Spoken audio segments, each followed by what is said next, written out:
Ao longo dos anos, a música independente brasileira tem produzido joias raras, álbuns que você só encontra nos acervos dos colecionadores ou então nas lojas, nos sebos de vinil.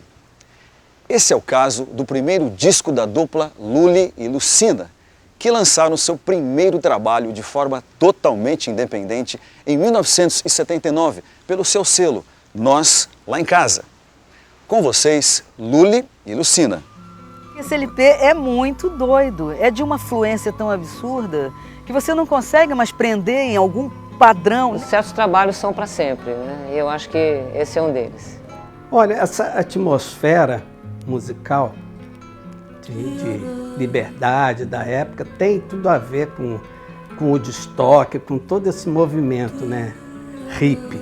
Foi. A gente se desgostou, vira mais costas para morar no mato. Foi isso. Uma música muito vigorosa, fosse ela suave ou fosse ela mais pesada no arranjo, né, de tambores e tal. Nós colhemos momentos de pessoas.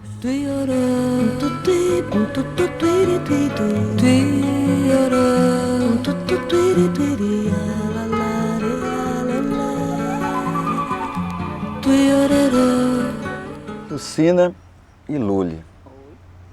Vocês trocaram de nome várias vezes ao longo da carreira. Por quê? Eu troquei. Foi Lucinha, virou Lucina. Fui Lucelena. Eu fui Lucelena. Eu comecei Lucinha no Grupo Manifesto. Depois eu virei Lucelena quando fui contratada como solista da Philips. E aí cantei muita coisa de festival e outro dia até me descobriram aí alguém que estava procurando muito a tal da Lucelena, que tinha morrido, sumido, desaparecido, sei lá. Mas aí eu revelei que era eu, foi um... E voltei, Lucinha, falei, Lucelena não deu certo.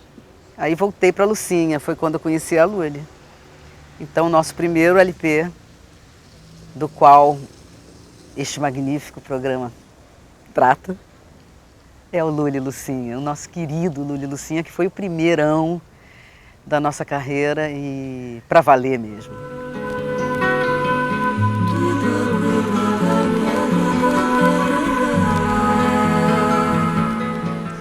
Eu sempre fui Lully, né? Meu apelido, né? Desde criança pequena, meu nome é Heloísa. Mas Heloísa sendo cheque, Lully dá autógrafo.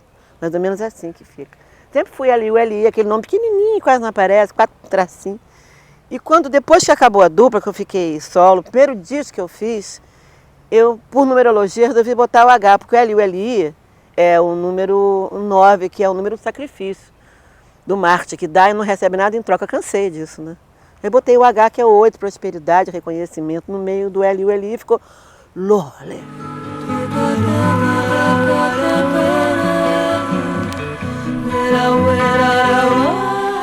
Queria que vocês falassem do encontro de vocês. Como e quando vocês se conheceram, como é que bateu essa... Como é que ela bateu para você? A minha casa, toda a minha adolescência, minha casa era ponto de encontro. Era a casa da Nara, na Zona Sul, e a minha casa, com aquela rivalidadezinha Zona Sul, Zona Norte, porque eu sou nascida e criada na Vila Isabel, da família de Noel Rosa, na tradição do samba. Essa cara de ruiva que eu tenho aqui de gringa é karma, porque eu sou carioquérrima, entende? Tanto que lá ela conheceu o Ney, que era meu amigo, que eu acompanhava o Ney, fazia o Ney cantar. Da onde ali o Paulinho Mendonça conheceu o Ney na minha casa. Que é toda uma história que vem tudo dar na minha casa, que sempre foi um ponto de encontro. Então, Lucina foi o meu encontro, dentro de uma roda de gente que frequentava a minha casa. E esse fenômeno de parceria da gente foi uma coisa assim, muito forte, pela qualidade das músicas, que eram diferentes de tudo que eu já tinha feito na minha vida. E ela também, o encontro da gente propiciou um tipo de musicalidade que é um jogo que nós temos mais de 1000 músicas, que a gente lembra que pode gravar agora umas 500. Baile, corujas e pirancus, entre os sacis e as fadas, e lá no fundo azul, na noite da floresta, a lua iluminou dessa roda, festa. Vira, vira, vira, vira, vira, vira, homem, vira, vira, vira, vira, lobisomem, vira, vira, vira, vira, vira, vira, homem, vira, vira. Yes,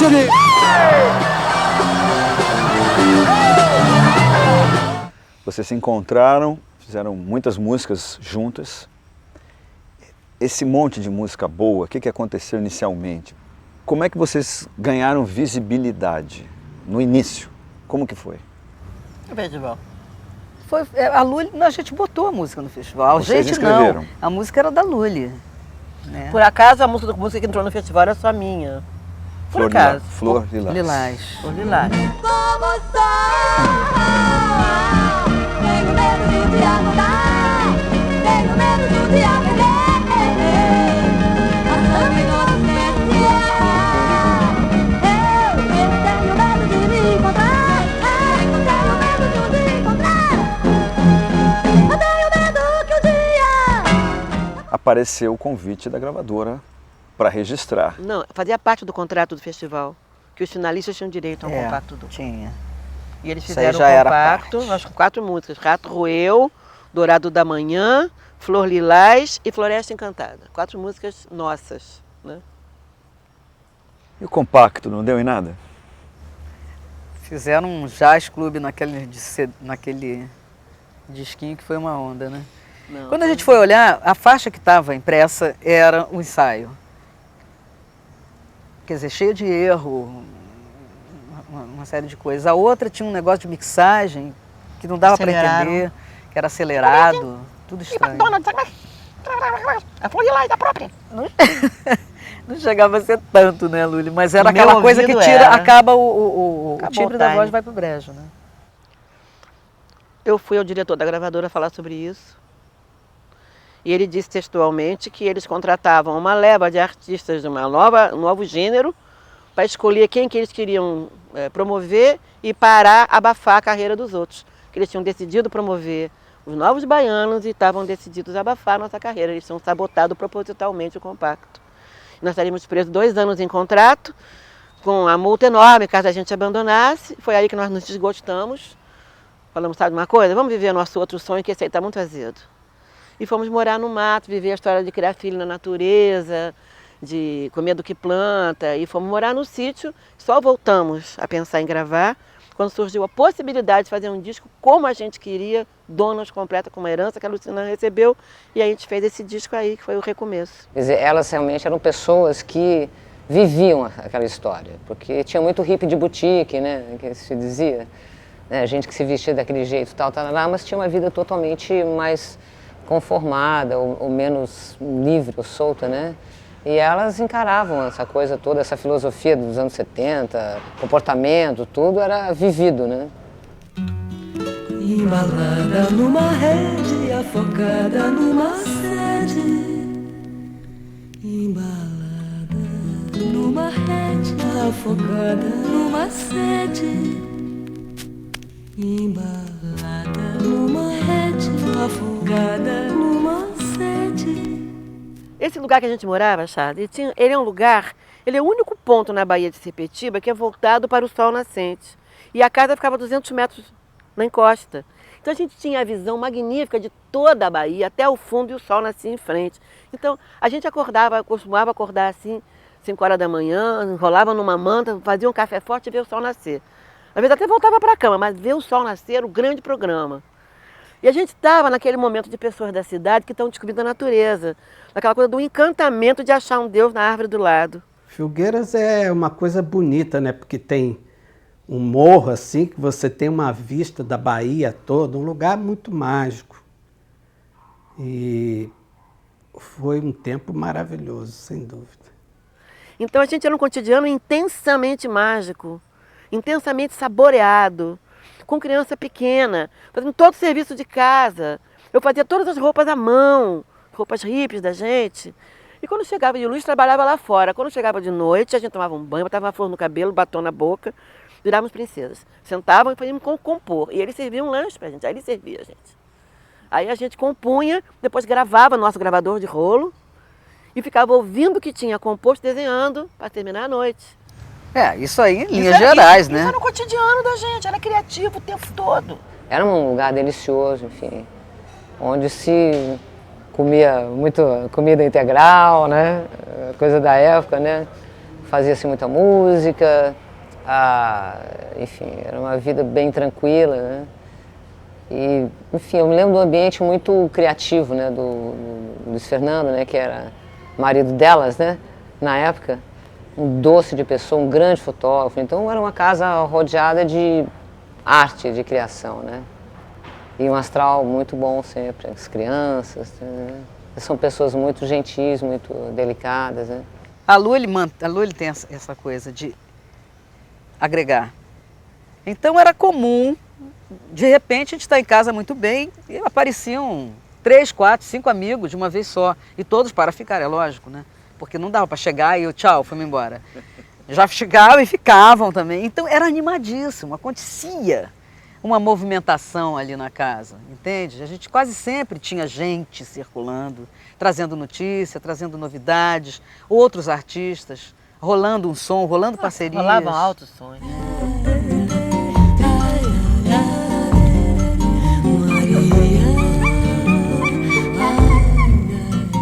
No rosário dos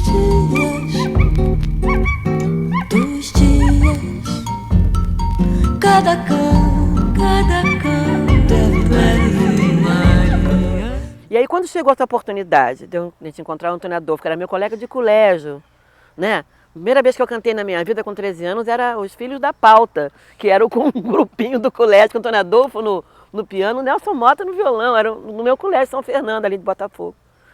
Que eu encontrei o Antônio Adolfo, meu velho amigo, e falou, filho, um disco assim, assim, assim. Ele deu o Caminho das Pedras, a Lucina tinha recebido a herança, nós falamos, é agora. Fomos para o estúdio, fizemos esse disco, arrumamos a Kombi igual uma casinha, ela comprou uma Kombi com o dinheiro da herança. O Luiz fez um trabalho de madeira por cima da Kombi, que era um camão. Embaixo, bagagem, em cima, som e luz. E fomos embora, Brasil afora. Bye bye Brasil. Era uma espécie de trailer, assim. Yes. A gente armava uma tenda de cetim branco, vendemos 50 mil discos no mão a mão. Criamos filho com disco independente. Vambora, com as crianças pequenas. Tinha um técnico de som, que era o Pantera, que viajava com a gente, e uma amiga que ajudava em tudo, a Bartira. Bartira Barros. 5 adultos e 2 crianças pequenas, de 3, 4 anos de idade. A Flor e a Júlia, minhas 2 filhas. Era tudo diferente, né? Você primeiro excursionava, cantava aquele repertório durante muito tempo, martelava na estrada, o que tornava a música madura, né? Porque a música com a resposta do público, ela é uma outra coisa, né? Às vezes no estúdio você fala, uau, maravilhoso. Aí você vai fazer ao vivo, fala, a introdução está muito longa, devia ter botado um solo. Então, é tudo muito diferente, né? Críticas, Charles, do Brasil inteiro que a gente começou a viajar. Porque a gente não tinha produtor, a gente não tinha gravador, a gente tinha gente. Então, no final do show, chegava uma pessoa e dizia, eu sou de Aracaju, você quer fazer um show lá? Eu dizia sim. Vinha uma passagem, sem contrato, sem nada, a gente ia. As coisas foram acontecendo assim. A gente viajou o Brasil inteiro com gente. Vocês iam com a Kombi, com o som, com a luz e com os discos. E com os discos. Vendendo. Vendendo. E vendia. Vendia muito. Vendia muito. Era uma coisa não tão voltada para o mercado. Acho que era aquela coisa, é o trabalho. E o dinheiro que entra é uma consequência do esforço, do suor. Mas o mais importante era você estar fazendo uma coisa que você sentia. Agora, aquele instante tinha uma certa efervescência, porque estava tendo assim, a primeira fase do artista se libertar das gravadoras, né? Então parecia que estava ficando dono do próprio nariz. Esse disco ele é importante por 2 coisas, do aspecto político e do aspecto artístico. Artisticamente, porque a proposta era fazer um disco sem maestro, em que a gente gravasse primeiro a nossa parte e depois chamava músicos amigos para criarem livremente no estúdio na hora. A proposta do disco era essa. Ninguém fazia uma coisa dessas. Isso era uma coisa completamente revolucionária na época. E aí a gente foi curtindo o que seria, qual seria a instrumentação de cada música, né? Então cada música aí tem uma formação diferente da outra, né? Tem uma sonoridade diferente. Fomos gravar onde Antônio Adolfo deu o Caminho das Pedras, né? Era um estúdio que é como diz nesse disco, era dentro de uma igreja em frente do circo. Nós passamos o circo se instalou ali, a gente ficava olhando para a bunda dos 3 elefantes, porque eles ficam de costas para os carros. A gente da janela, a gente via os 3 elefantes de costas. No dia que acabou o disco, o circo saiu. E o circo foi feito exatamente, o disco foi no tempo do circo, né? E o cara que servia o cafezinho Era o chamava Jesus. Cristo. Era A Cristo, gente falava, né? Cristo, aí vinha ele com o café. Então, dentro de uma igreja, Cristo servia o café em frente ao sino. Eu sou pequenininha, eu sou pequenininha, eu sou a patoquinha de uma irmãzinha que se chama Flor. Eu sou a patoquinha de uma irmãzinha que se chama Flor. A gente podia ouvir o disco então. Vamos ouvir? Vamos ouvir e vamos comentar.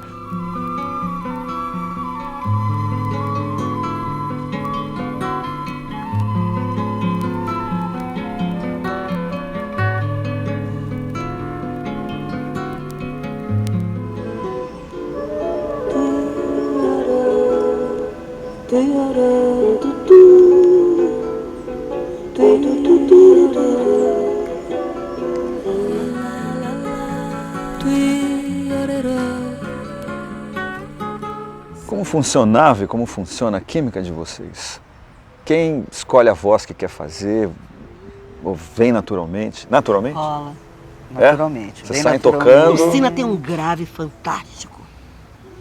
Entende? Então, meio Natural. atrapalhado hoje com essa Ela resfriada. costuma fazer as vozes mais graves porque ela tem um trombone que não é fácil, não. E era muito comum na nossa parceria, a Lucina, ela jorra a música. Ela é uma fonte de melodia. Ela compunha constantemente. Eu componho de vez em quando, num ritmo normal, mas eu ficava louca com as músicas dela e saía correndo botar letra. Então é muito comum a segunda camada ser minha, o arranjo ser meu. Porque ela fazia a primeira camada, eu fazia o segundo violão e a segunda voz. Entendeu? Às vezes eu ficava com a primeira voz para ela fazer a segunda, que a gente evitava fazer a voz de terças. A gente fazia muita sexta, invertia as vozes. Uma começava com a primeira voz. Quando a voz ia descendo, eu passava para a primeira voz, ela para a segunda. Eu naturalmente cantava com um pouco mais de volume para você sentir. Então a gente fazia alternância da primeira voz, fazia a gente chama parafuso vocal. A gente criou uma série de técnicas de fazer duas parecer que é mais.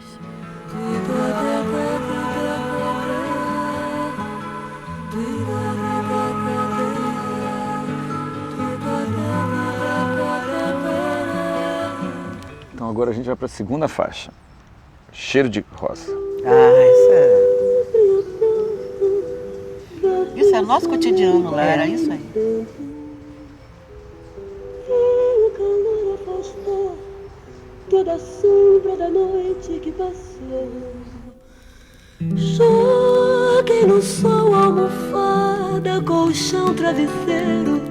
Lavei as janelas com pano macio. Pus água na jarra da espera das flores. E esse cheiro de rosa no ar. Influências que vocês têm? Eu tenho muita influência da coisa da bossa nova mesmo, que foi uma coisa muito formadora para mim. Minha raiz cuiabana, que é muita polca paraguaia. E Beatles e alguma coisa de música clássica, que eu gosto imensamente, principalmente dos russos. Debussy. Lucina tem até um apelido de Chopina. As valsas dela são me chama de fantásticas. Chopina. Tem até o apelido, é ótimo. Ela me chama. Porque as valsas da Lucina arrebentam. E você? Eu sou uma mistura maluca, porque meu pai, família de origem cigana, espanhola, minha tia sapateava em cima da mesa, castanhola, fumando charuto. Fumando charuto, Lúcia? Charuto. Helena Charuto, famosa. Irmã da minha avó. E do lado da minha mãe, é a tradição de Vila Isabel, Noel, né? Caixa de fósforo, sambinha. Mas meus pais só ouviam música clássica em casa. Então eu cresci ouvindo clássico dentro de casa, ouvindo Caixa de fósforo com violão aos domingos na casa da minha avó em Vila Isabel e na casa da outra avó, olê. Sem medo, tapa los ojos. Si ya no puedes ver más, baja, baja. El corazón te guiará, te guiará, te guiará, te guiará, te guiará.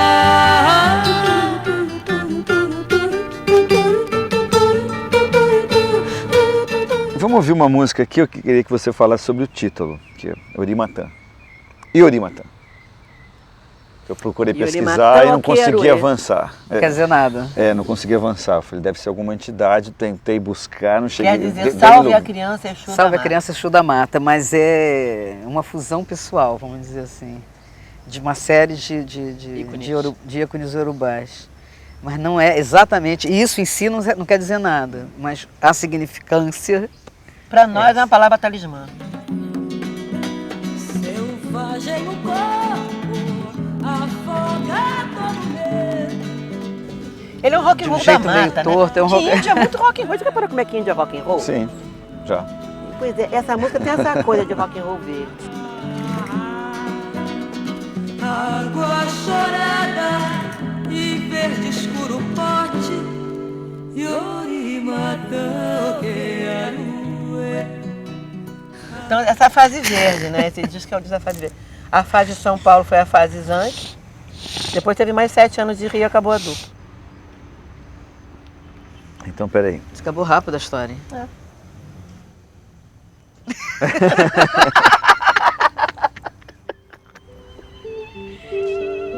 Isso é um menino de 16 anos. Gênio do Paganini, Essa é o garoto, conhece? é. Foi lá. Coração aprisionado. Coração aprisionado. Harry Strutter. Coração aprisionado, não canta, não canta amor. Há uma fera solta, a solta amor dentro de mim. Um piano, né?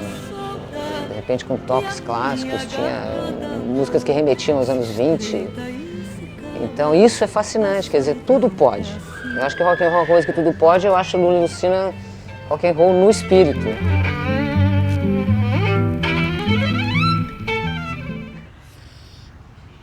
Toque forte. Fala dela, você. Pô, essa música... Cara, é a coisa mais descabelada que eu já vi na minha vida, essa música. Ela é assim... Quando a gente acabou de gravar, a gente ficou achando que era over. Ela é over. Vejo o corpo abraçando o som e toque forte.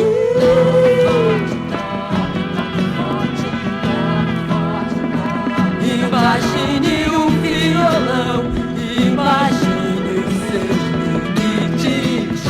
Tente se abandonar como solto num só espaço. Isso vem da experiência de morar perto da mata, da floresta, você fica mais espiritualizado, se isola desse caminhão de problemas que a vida numa cidade, numa metrópole, traz para a vida das pessoas. Esse disco é a manifestação disso? Eu acho que esse disco, não sei se é exatamente uma manifestação de espiritualidade, não. Eu acho que é uma manifestação de ausência de outras influências. Quer dizer, ele é fruto de uma vivência muito da gente mesmo. A gente se impregnou de nós mesmas, né?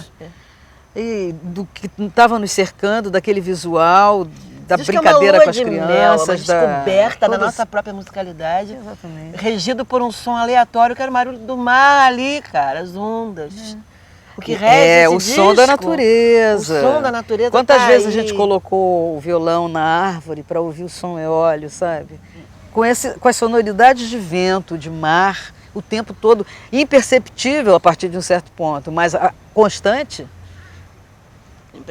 Impregnou de leveza, essa coisa é etérea, né?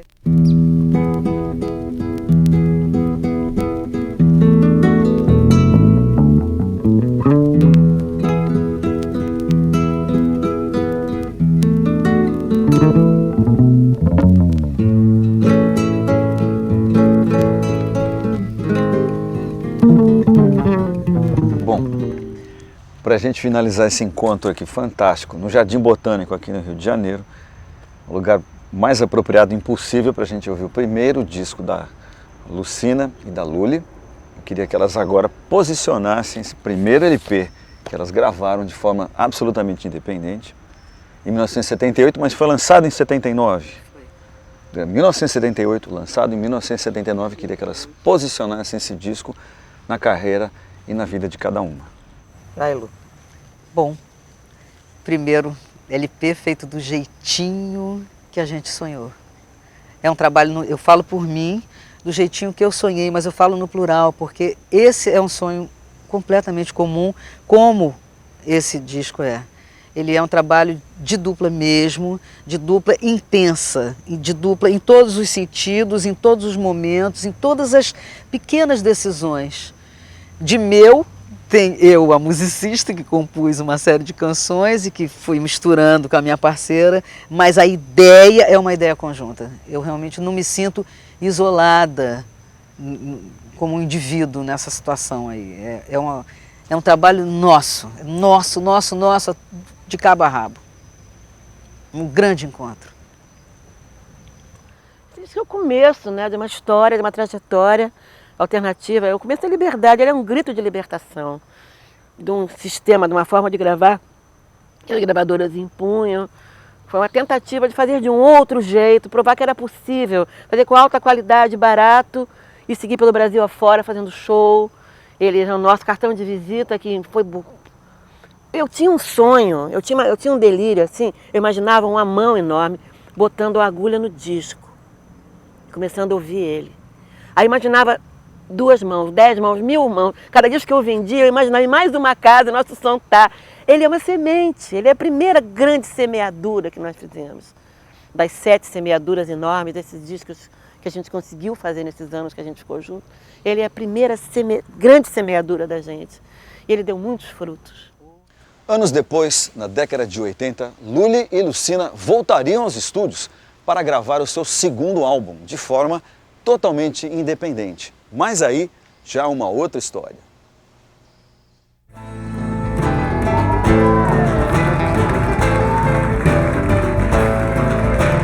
Fossem ciganos a levantar poeira, a misturar nas barras, terra de outras terras, farinha de matas. Eu, bandoleiro. Bom, agora vamos fazer um ping-pong aqui. Ok, um pássaro, meu pai. Um país, Brasil. Um canal, esse. Um botão, inscreva-se. Muito obrigado pela sua presença no nosso programa e para mais vídeos como esse, inscreva-se no canal do Canal Brasil. Clica, clica, clica, clica, clica, clica, clica, clica.